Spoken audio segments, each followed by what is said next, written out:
The day arrived like any other. Across hundreds of worlds, millions of humans woke up and went to work. They walked past alien overseers with blank faces. They operated machines and ran calculations and followed orders. Everything seemed normal. But today was different. Today was the day the Galactic Council planned to begin killing billions of humans. Today was the day humanity chose to fight back instead of die quietly. Sora gave the signal at exactly dawn on Earth. A single word transmitted across the hidden network. Prometheus. Jiho was deep inside a Valorian command ship when the word came through his hidden device. He took a breath, then entered the activation code into his engineering terminal. Around the galaxy, 5,000 other human engineers did the same thing at the same moment. The Valorian fleet was the pride of their empire. 3,000 warships, each powerful enough to destroy a planet. In an instant, they became death traps. The kill switches activated, power cores destabilized, weapons turned on internal systems, navigation computers locked onto friendly vessels. In the flagship's command center, Valorian officers watched in horror as their displays lit up with warnings. Ships were firing on each other, engines were exploding, life support was failing. The commander screamed orders, but nothing responded. Jiho walked calmly through the chaos toward the escape pods. Other human engineers followed him. They had planned this. They knew exactly where to go and how to escape. Behind them, the ship tore itself apart. Across the Valorian territory, the entire fleet died in less than an hour. The few ships that survived were crippled and helpless. The Empire's military power was destroyed in the time it took to drink a cup of coffee. At the same moment, Hana activated her quantum jammers. 50 devices spread across Nexari space turned on simultaneously. The quantum communication network, which the Nexari had spent centuries developing, collapsed instantly. Suddenly, Nexari facilities could not talk to each other.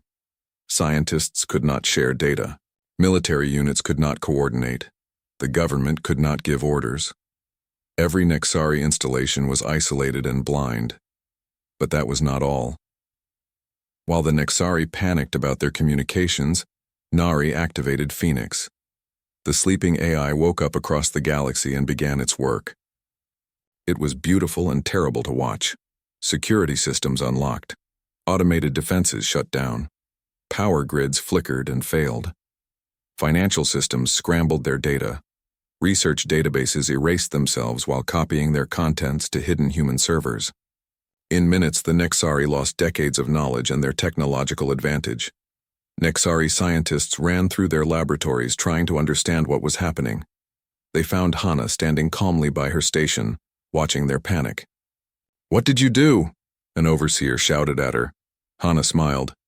"I gave you exactly what you asked for. Better communication systems, better AI, better everything. Did you really think I was working for you all these years?" The overseer reached for a weapon, but other humans were already moving. They had been waiting for this. The overseer went down under a swarm of attackers. Across the facility, aliens fell as humans turned on their captors. Taiho's war began differently. He was in a Kryloth training facility with 500 human soldiers. When the signal came, he simply turned to his people and said one word. Now, the humans moved as one.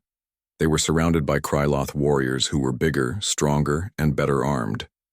But the humans had been training for this moment for years. They fought smart. They used cover. They moved in coordinated groups. They targeted weak points in Kryloth armor, and most importantly, they never stopped. Kryloth warriors fought in quick, brutal charges. Humans fought in long, grinding battles. The fighting lasted 6 hours. The Kryloth kept expecting the humans to break and run. Instead, the humans kept coming. When Kryloth warriors got tired and slow, humans pressed harder. When Kryloth stopped to rest, humans attacked. By the end, 300 humans were still standing. The Kryloth facility was in human hands. Taiho walked through the aftermath, checking on his people. They were exhausted and bloody, but they had won. "Send word to every human in Kryloth territory," he said. "Tell them we can beat these aliens. Tell them to fight." In the mining colonies, Sunwoo's plan was simpler. When the signal came, the humans just stopped working. Every machine shut down.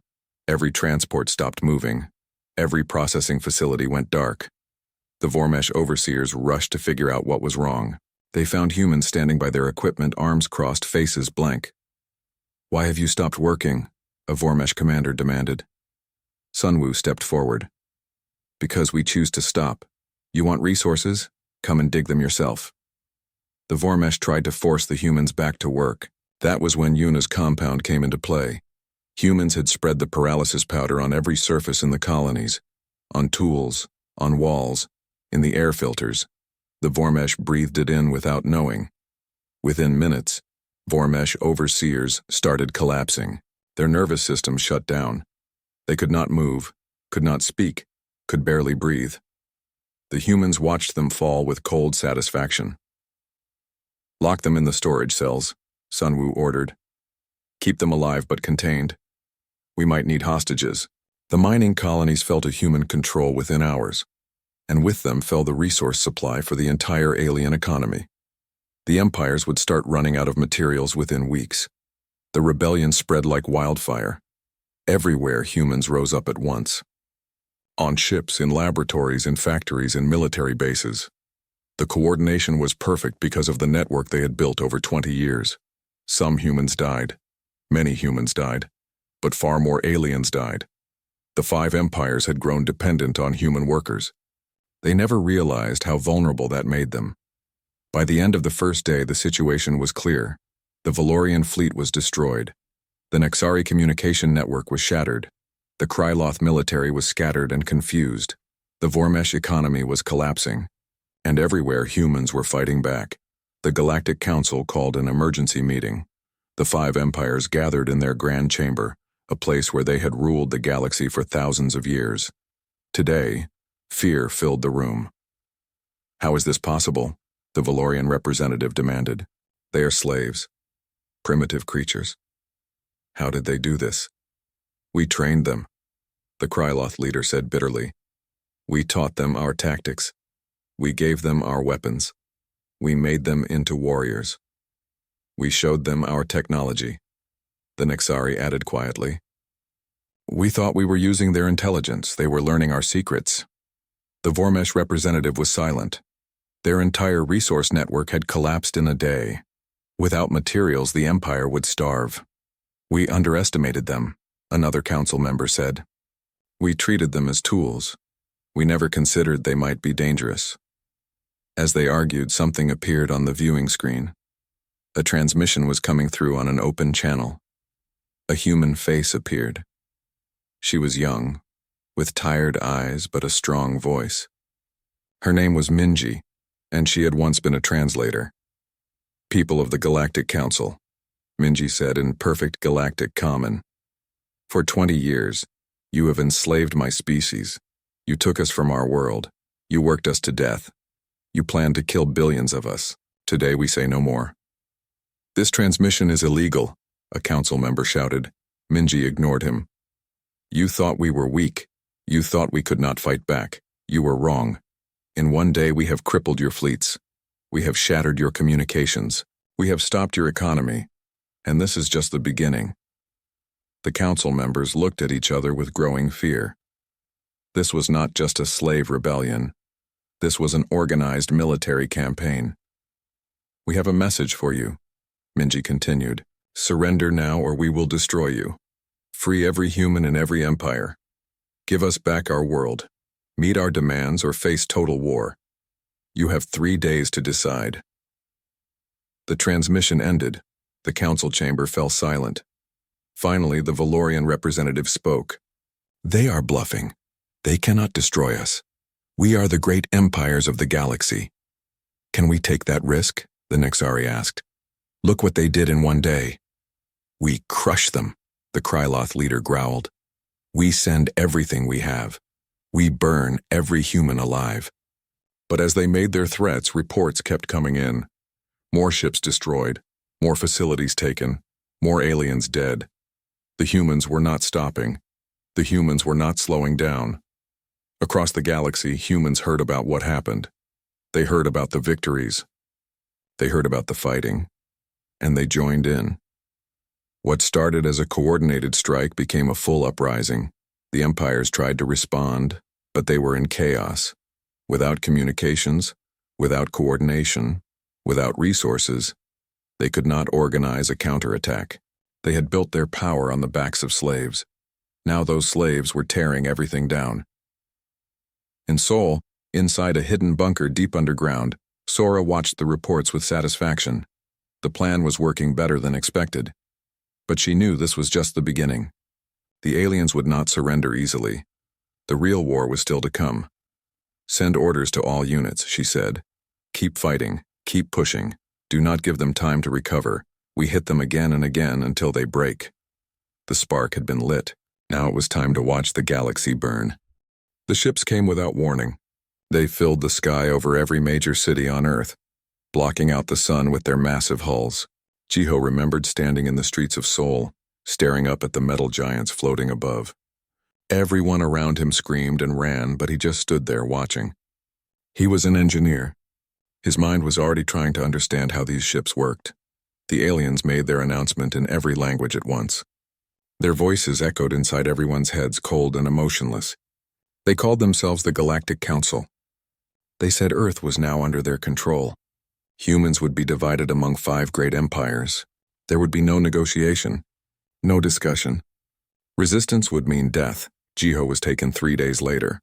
Armed aliens in silver suits walked through his apartment building, scanning people with strange devices. When they pointed the device at him, it glowed blue.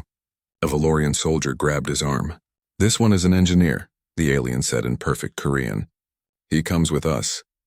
They loaded Jiho onto a transport ship with hundreds of other engineers from across Asia. The ship smelled like metal and something bitter he could not identify. The other humans were crying or praying. Jiho stayed quiet and watched everything. He noticed how the doors opened, how the guards carried their weapons, how the ship's engines hummed with a specific frequency. Knowledge was survival now. Across the planet, millions of other humans were being sorted and taken. Hana, a physicist from a research lab in Busan, found herself on a different ship heading to a different empire. The Nexari wanted scientists. They herded Hana and her colleagues into clean white cells. A Nexari overseer, tall and thin with too many joints in its arms, looked at them with eyes that had no emotion. "You will work on our projects," the overseer said. "You will advance our technology. You will not refuse. Those who are useless die." Hana felt fear grip her heart, but her scientific mind was already working. These aliens had faster-than-light travel. They had telepathic communication. They had energy weapons. If she could learn how these technologies worked, maybe she could find their weaknesses. Taiho did not go quietly. When the Kryloth soldiers came for him, he fought back. He had been special forces in the Korean military. He broke the first soldier's arm before they stunned him with their weapons. When he woke up, he was in chains on a military transport ship filled with other soldiers from Earth. A massive Kryloth commander stood before them, its body covered in thick armor-like skin. "You are warriors," it growled. "You will fight for the Kryloth Empire. You will die for the Kryloth Empire. This is your purpose now." Taiho looked at the other humans around him. Some looked broken already. Others had fire in their eyes. He caught the gaze of a few and nodded slightly. They nodded back. They would pretend to serve. They would learn to fight like these aliens, and one day they would use that knowledge against them. Sunwoo was working in a mine when the aliens came. He supervised drilling operations in Gangwon province. The Vormesh wanted workers who understood extraction and hard labor. They took him and his entire crew. The Vormesh looked like giant insects with shells that clicked when they moved. They put the humans in asteroid mining colonies far from Earth. "Dig," the Vormesh overseers commanded. "Extract, process, this is your life now." The work was brutal. 14-hour shifts in zero gravity, thin atmosphere, dangerous equipment. Humans died every week.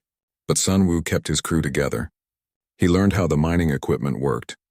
He learned the layout of the colony. He learned where the Vormesh kept their ships and weapons. And he shared this knowledge quietly with others. Nari was different from the others. She was a systems architect who specialized in artificial intelligence. The Nexari took her to their central research facility. They wanted her to improve their computer systems. They showed her technology that was centuries beyond Earth's capabilities.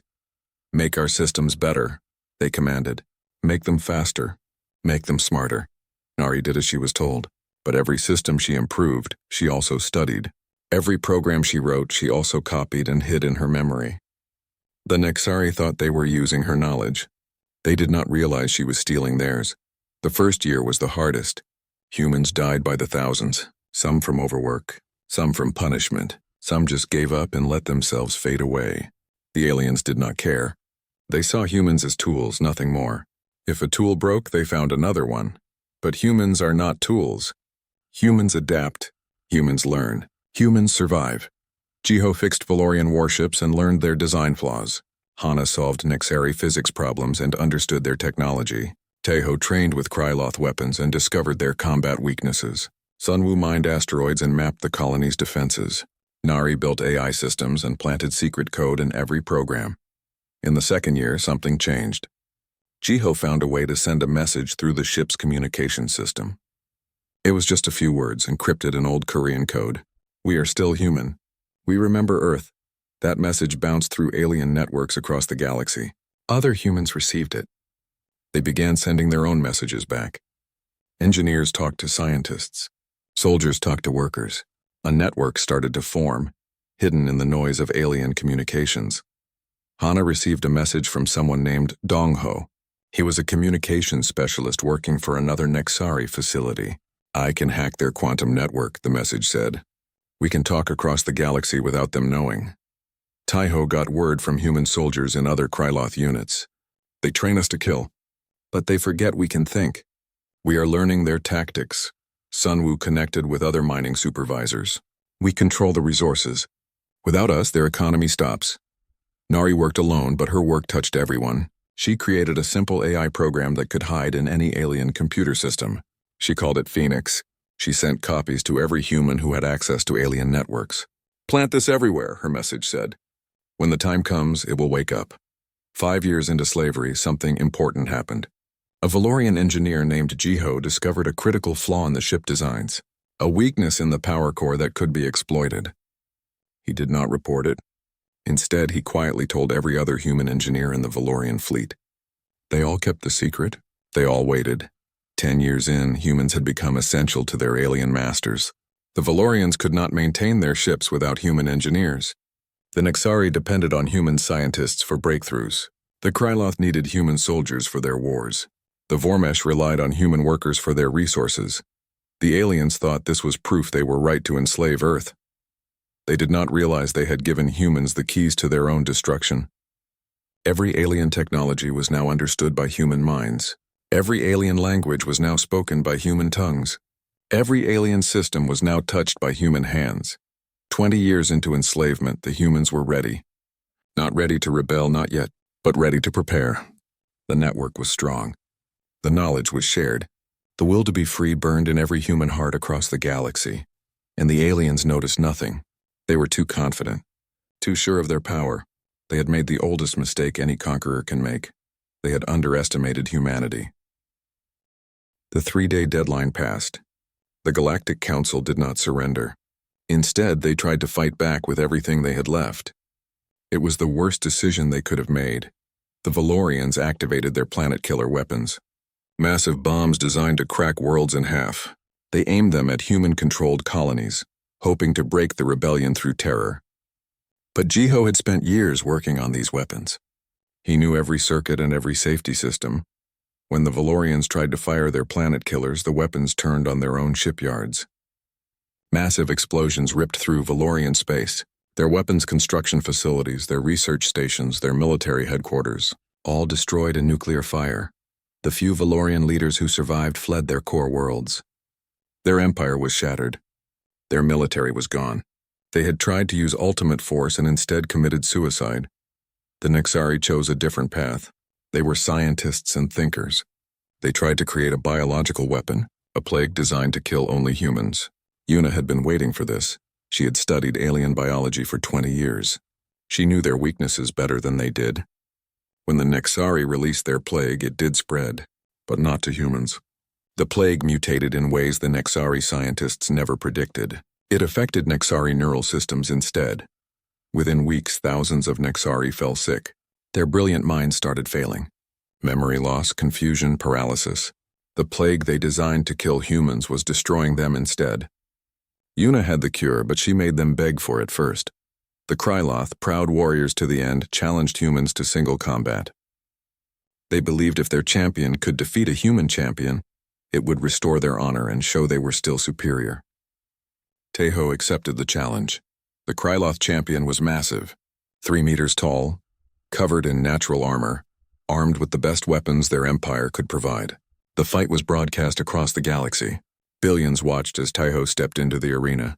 The Kryloth champion charged with a roar. It was fast and powerful, exactly as Tejo expected. He did not try to match its strength. Instead, he moved. He dodged. He waited. For 5 minutes, Tejo let the champion chase him around the arena. The Kryloth kept attacking with devastating blows that would have killed a human instantly, but none of them landed. Tejo was always one step ahead.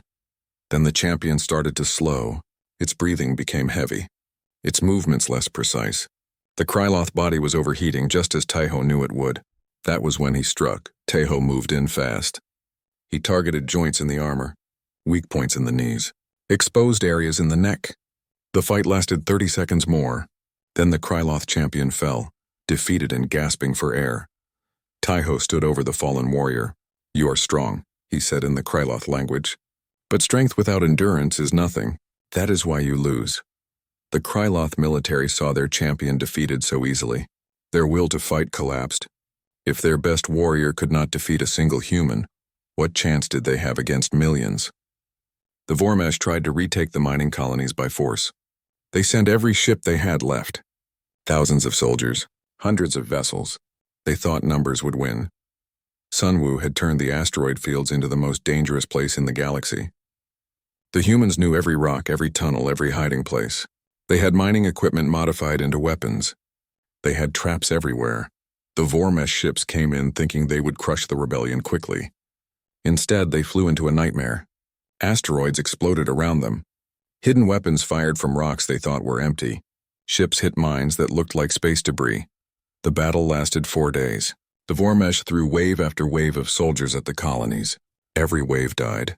The humans had the defensive advantage and they used it perfectly. Finally, the Vormesh called off the attack. They had lost too many ships, too many soldiers. It was not worth it anymore. With their military options failing, the empires started to fracture. Some factions wanted to keep fighting. Others wanted to negotiate. But the biggest shock came from an unexpected source.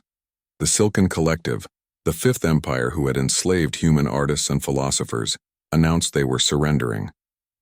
They had treated their humans with less cruelty than the others.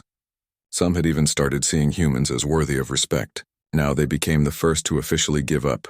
"We were wrong," their leader announced publicly. "We enslaved a species that deserved freedom. We treated them as property when they were people. We cannot win this war because we should not win this war. We surrender unconditionally." This announcement split the Galactic Front. If the Silken Collective could surrender, why keep fighting? The Nexari, still dealing with their plague crisis, announced surrender next. They needed Una's cure, and she would only give it if they freed every human in their territory. The Valorians had no choice. Their empire was already destroyed. They surrendered out of necessity. The Vormesh held out the longest, but without resources and without allies, they finally gave up too.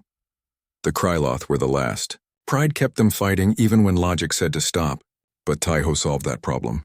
He challenged every Kryloth commander to single combat. One by one, he defeated them. After the 20th victory, even the proud Kryloth admitted defeat. 6 months after the rebellion began, the war was over. Every enslaving empire had surrendered. But the question remained, what would humanity do now? Some humans wanted revenge. Tejo stood before the Resistance Council and argued for it. They enslaved us. They worked us to death. They planned genocide. They deserved the same treatment. Others wanted to show mercy. Una spoke against violence. If we become like them, what was the point of fighting? We should be better than our oppressors. Hana suggested taking all alien technology and leaving them in a primitive state. Let them rebuild from nothing, like they forced us to start from nothing. Sora listened to everyone. Then she spoke. "We show them mercy, but not weak mercy. We show them mercy from a position of strength they can never challenge again. We rebuild the galaxy in a way that slavery can never happen again. The decision was made. The Galactic Council was dissolved. In its place, humanity created the Human Accord. Every freed human colony got representation. Earth became the center of a new galactic government. The terms for the former enslaving species were harsh but not genocidal. They had to completely disarm. They had to give up their weapons, their warships, their ability to make war. They had to pay reparations in knowledge and resources. Everything they knew had to be shared with humanity. Most importantly, humans would have oversight. Human observers would be placed in every former empire. They would make sure slavery never happened again. They would make sure no species was ever treated as property.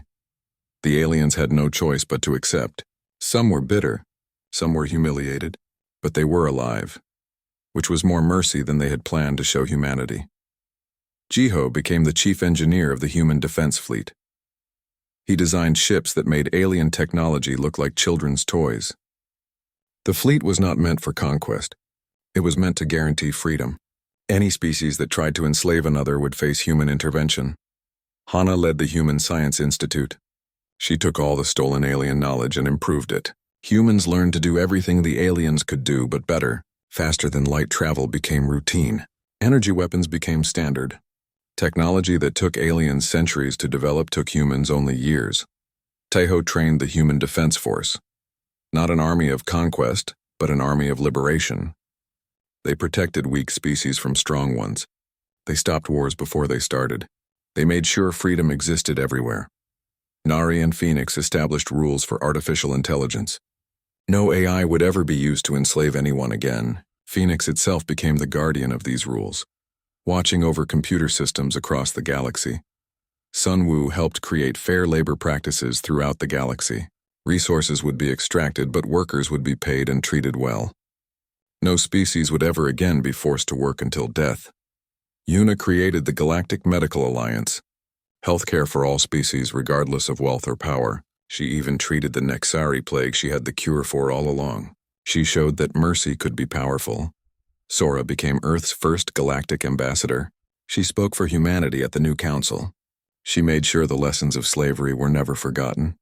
Every species in the galaxy would learn what happened when humans were pushed too far. Minji, who had delivered the ultimatum to the Galactic Council, wrote the Universal Rights Charter. Every species in the galaxy had to sign it. Freedom of movement, freedom of choice, freedom to live without fear. These became universal laws, backed by human military power. 50 years after the rebellion, the galaxy had completely changed. Humans were not conquerors or overlords. They were the guarantors of freedom. Young aliens studied at human universities. Alien governments bought human technology. Alien species asked humans to mediate their disputes. In the former Valorian territory, a memorial ceremony took place. The surviving Valorian leaders had requested it. They wanted to apologize publicly for what they had done. A former Valorian commander named Kel stood before a crowd of both humans and aliens. "We came to Earth thinking we were masters," Kel said, his voice breaking. "We took your people as slaves. We worked them until they died. We planned genocide." 20 years of slavery had taught humans patience. The underground network grew stronger every day, invisible to their alien masters. Humans across the galaxy talked to each other through stolen communication channels and hidden codes. They shared information. They made plans. They waited for the right moment.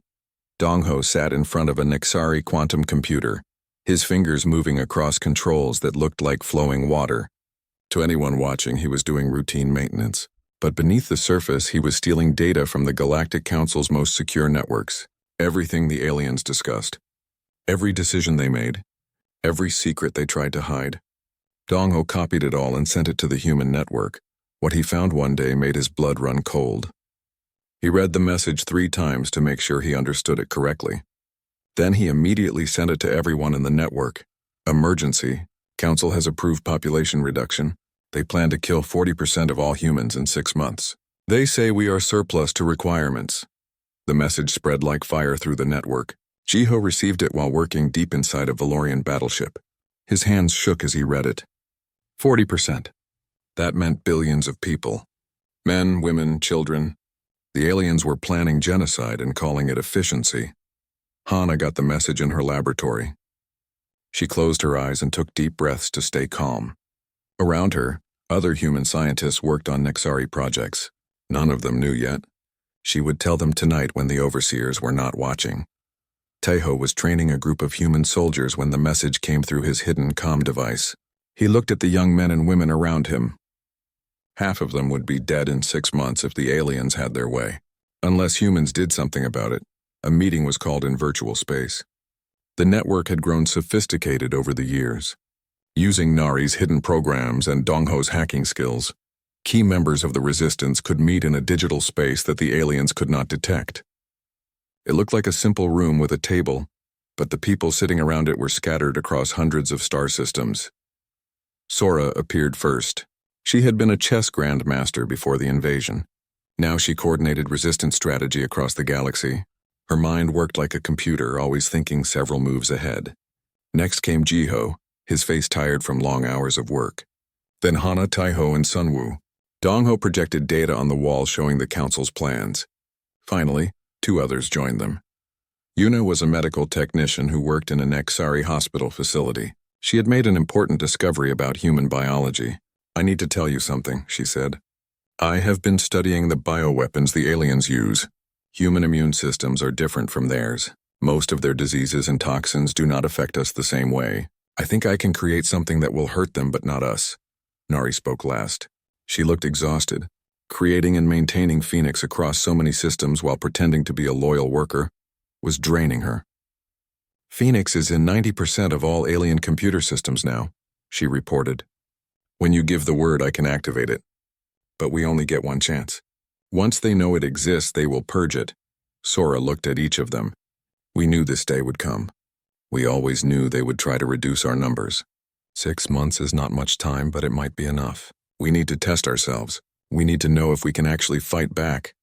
"The Vormesh colonies," Sunwoo said suddenly. Everyone looked at him. "The asteroids I work on. They are isolated. Only a few ships come and go. If we take control there, we can see if humans can really fight and win. And if we fail, it is far from Earth. The failure will not doom everyone." Taeho nodded slowly. "A test run, I like it. How many humans are in your colonies?" "About 5,000 workers across 3 asteroids," Sunwoo answered. "But we have mining equipment that can be used as weapons. We know every tunnel and passage. The Vormesh overseers number less than 200. Can you hold it for 3 days?" Sora asked. Sunwoo thought about it. "Yes, maybe 4 days. But after that, they will send warships. We cannot fight warships with mining equipment." "You do not need to," Jiho said. "You just need to prove humans can take something and hold it. You need to show the aliens we are dangerous. And you need to show other humans that fighting back is possible." The plan was made. They would spend 3 months preparing. Sunwoo would organize his people carefully. Weapons would be gathered. Every escape route would be mapped. When the day came, they would strike fast and hard. The next 3 months were the longest of their lives. Every day they worried the aliens would discover their plans. Every day they prepared for war while pretending to be obedient slaves. Yuna worked in secret, creating her compound. She tested it on tissue samples from different alien species. It worked perfectly. The compound would paralyze their nervous systems without killing them immediately. Humans would be completely unaffected. Jiho prepared his sabotage carefully. Every ship he worked on got a hidden modification. Kill switches buried deep in the power systems. Backdoors in the navigation computers.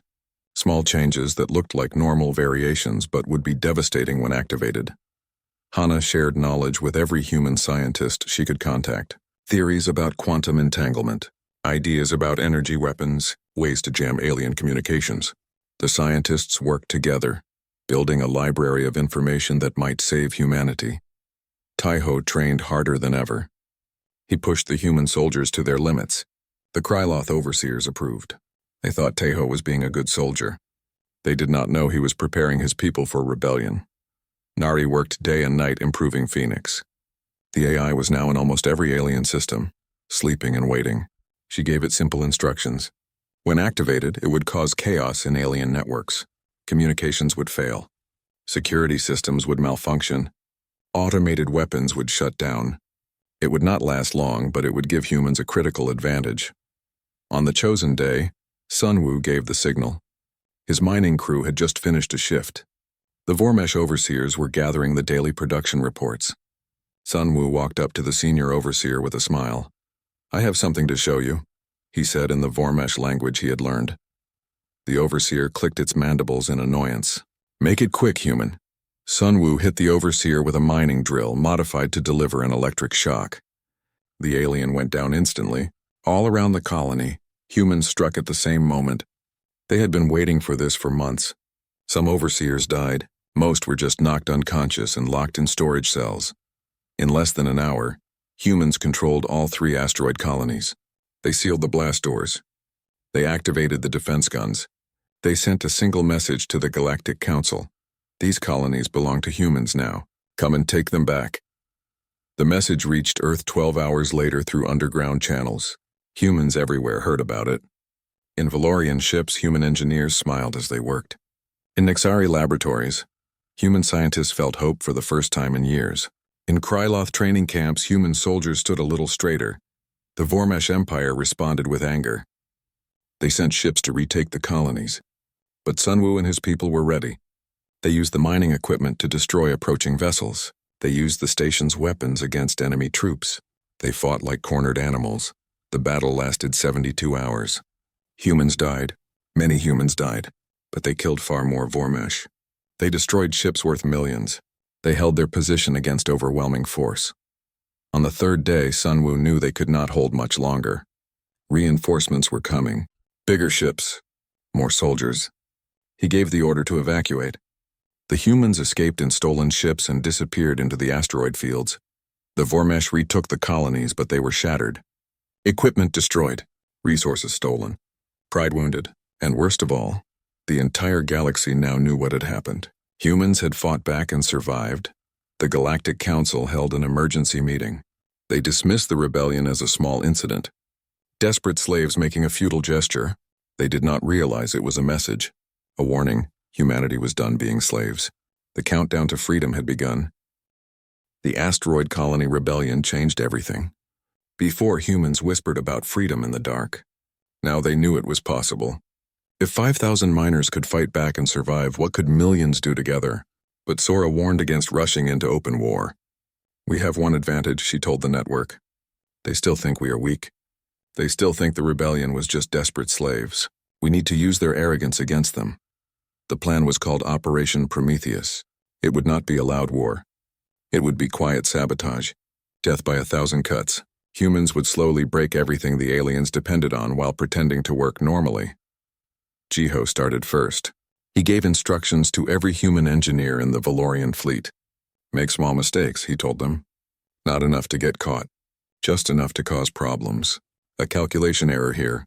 A loose connection there. Make their ships work just slightly wrong." The results were better than expected. Valorian warships began having issues. Engines that should run smoothly started making strange noises. Weapons that should fire straight missed targets by small margins. Navigation systems showed locations that were slightly off. Each problem alone was tiny. Together, they made the entire fleet less effective. The Valorian commanders were frustrated but not suspicious. Machines broke down sometimes. This was normal. They blamed it on the complexity of their technology. They never suspected their human workers were the cause. Hana worked on something more dangerous. She had been studying quantum entanglement for the Nexari. The theory was simple, but the application was hard. If she could create a quantum jammer, she could block alien communications across entire star systems. The Nexari would be blind and deaf when humans needed them to be. She worked on the project openly. The Nexari overseers watched her progress with approval. They thought she was building a communication enhancer for them. They did not realize she was building a weapon against them. "The device is almost ready," she reported to Sora one night. "When I activate it, all quantum communications in this sector will fail for at least 6 hours. Maybe longer. How many devices can you make?" Sora asked. "I have already made 50, Hana said with a small smile, hidden in different laboratories. Other scientists are making more based on my designs. When the time comes, we can jam communications across half the galaxy." Taiho was learning that humans had advantages the aliens never expected. The Kryloth were bigger and stronger. Their natural armor made them hard to kill, but they had a weakness. They could not fight for long periods without rest. Their bodies overheated. After a few hours of combat, they became slow and weak. Humans were different. Humans could push through pain and exhaustion. Humans could fight for days if needed. Taeho discovered this during a training exercise that lasted 3 days. The Kryloth instructors had to take breaks every few hours. The humans kept going. Endurance, Taeho told the other human soldiers. That is our weapon. We outlast them. We wear them down. We never stop. He also noticed something else. The Kryloth fought with aggression and strength. They charged forward and crushed their enemies with brute force. But humans were tactical. Humans used cover and strategy. Humans adapted to changing situations. When we fight them for real, Taeho said, we do not fight their way. We fight smart. We make them chase us. We tire them out. Then we strike. Sun Wu returned to a different mining colony after the rebellion. The Vormesh treated him with more caution now. They watched him closely, but they still needed him. The colonies could not function without human supervisors who understood the equipment. Sun Wu used this need against them. He quietly moved weapons to hidden storage areas. He mapped every ship's schedule. He identified where the Vormesh kept their emergency supplies, and he connected with other human supervisors across the mining network. We control the resources, he told them in secret. All the materials that feed the alien empires flow through our hands. When the time comes, we shut it down. Everything stops. They began small acts of sabotage. Shipments delayed by a few hours. Equipment failures that took extra time to fix. Quality control that found problems and sent materials back for reprocessing. Nothing obvious. Just constant small delays that added up. The alien economy began to slow. Not enough to cause panic. Just enough to cause worry. Resources became slightly harder to get. Costs went up. Profits went down. The Galactic Council blamed normal market fluctuations. They never suspected human workers were strangling their economy. Nari worked alone in her digital world, but her work touched everything. Phoenix was now in almost every alien computer system across the galaxy. It slept quietly, looking like normal code. Even advanced AI scans did not detect it. But Phoenix was learning. Nari had designed it to observe and understand alien systems. Every day it became smarter. Every day it learned new ways to disrupt and destroy. When the moment came to activate it, Phoenix would be ready. Yuna had finished her compound. The paralysis agent was perfect. A colorless, odorless powder that could be added to anything. When aliens breathed it or touched it, their nervous systems would shut down within minutes. Humans were completely immune. She created thousands of doses and distributed them through the medical network. Every human doctor, every nurse, every medical technician got samples. They hid them carefully. They waited for orders to use them, but Yuna also made something else. Something she did not tell most people about. A counter-agent. Something that would cure the aliens if humans chose mercy. She believed they would need it. She believed humans were better than their captors. 4 months after the asteroid rebellion, the Galactic Council made their next move. They issued the order for the population reduction. 40% of humans would be terminated. They called it efficiency optimization. The order went to all 5 empires. They had 2 months to select which humans would die and which would live. The selection would be based on usefulness. The old, the sick, the young, the artistic, the philosophical. Anyone not directly productive would be eliminated. Dongo intercepted the order within hours and sent it across the network. The time for waiting was over. The time for sabotage was ending. The time for open war was coming. Sora called a final meeting in virtual space. More people attended this time. Engineers, scientists, soldiers, workers, doctors. The key members of the resistance from every empire and every world. They want to kill billions of us, Sora said quietly. They see us as numbers on a spreadsheet, as problems to be solved. They have forgotten we are human. It is time to remind them. Jiho spoke next. Every Valorian ship has hidden weaknesses now. When I activate the kill switches, their fleet will tear itself apart. Hana added, the quantum jammers are ready. They will not be able to communicate or coordinate. Taeho said, human soldiers are ready to fight. We are trained with their weapons. We know their tactics. We can beat them. Sunwoo reported, the mining colonies will shut down on your command. Their resources will stop flowing. Nari spoke last. Phoenix is ready to wake up. When it does, chaos will spread through every alien system. They will not know what hit them. Sora looked at all of them. The aliens gave us a date for genocide. We are going to give them something else. 2 months from now, on the day they plan to start killing us, we strike everywhere at once. Every human, every world, every ship. We show them what happens when you push humanity too far. The final 2 months were the hardest. Every day humans prepared for war while pretending everything was normal. They gathered weapons. They positioned resources. They said quiet goodbyes to each other, knowing many would die. But they also felt something they had not felt in 20 years. They felt hope, real hope. The kind of hope that comes from taking action instead of just surviving. Parents looked at their children and thought, maybe they will grow up free. Couples held hands and whispered, maybe we will see Earth again. Soldiers cleaned their weapons and thought, maybe we can win this. The aliens noticed nothing. They were too busy deciding which humans to kill. They argued about quotas and percentages. They debated the most efficient methods of elimination. They planned genocide like it was a business meeting. They never saw the storm coming. They never realized that the humans working beside them were preparing for war. They never understood that every day of slavery had made humanity stronger. The countdown continued. 2 months. Then 1 month. Then weeks, then days. Humans across the galaxy watched the clock and waited for the signal that would change everything. And in the shadows, Phoenix opened its digital eyes and prepared to wake up.